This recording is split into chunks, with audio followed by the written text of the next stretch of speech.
These guys work awful hard. Yes, we're just standing here. Thank you very much. We will now be taking questions from the press. Mr. President, do you want to... The question was for the President? Mr. President, do you want to call on the next question? Sure. I was given a list here. Steve Holland of Reuters. Next person to ask us a question, I guess, is Nadia. Thank you, Mr. President. Nadia Bilbassy of Al Arabiya Television.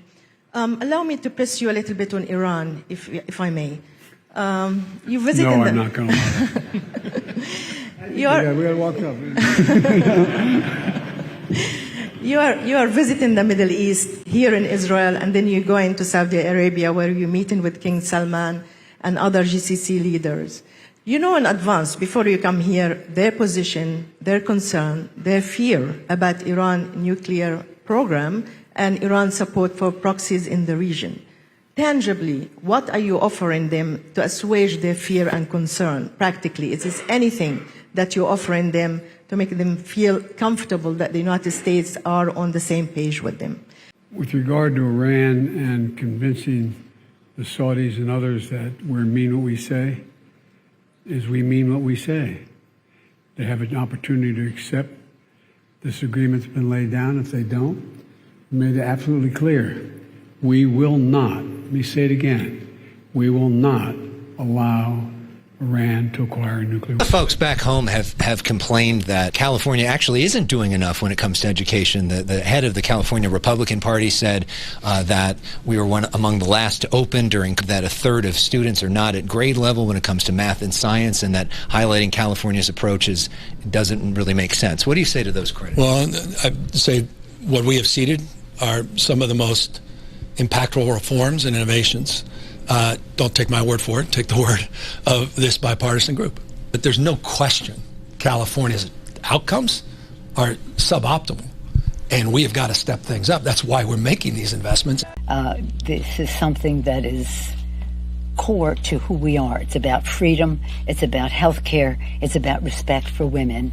And that is something that the president is wedded to. And Trump has indicated that he plans to announce a 2024 run in the next month or so. What impact would that have on the midterms, and would it benefit Democrats, in your opinion?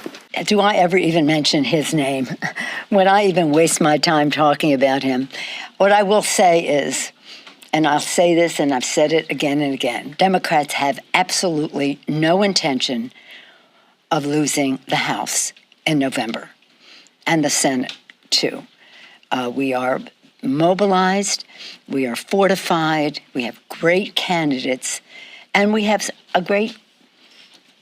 our country is at risk.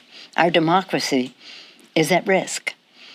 But what we are campaigning on are the kitchen table issues that affect America's working families, so they know the difference between a Democratic and Republican administration, on top of Congress, on top of which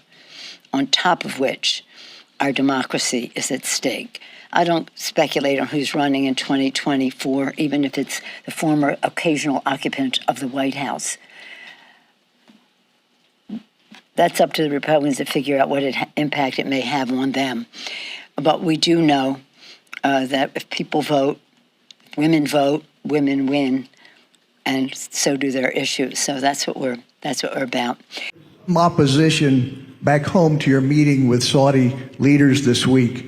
What will you say to Saudi leaders, specifically to Crown Prince Mohammed bin Salman? The question the reason I'm going to Saudi Arabia, though, is much broader, is to promote U.S. interest.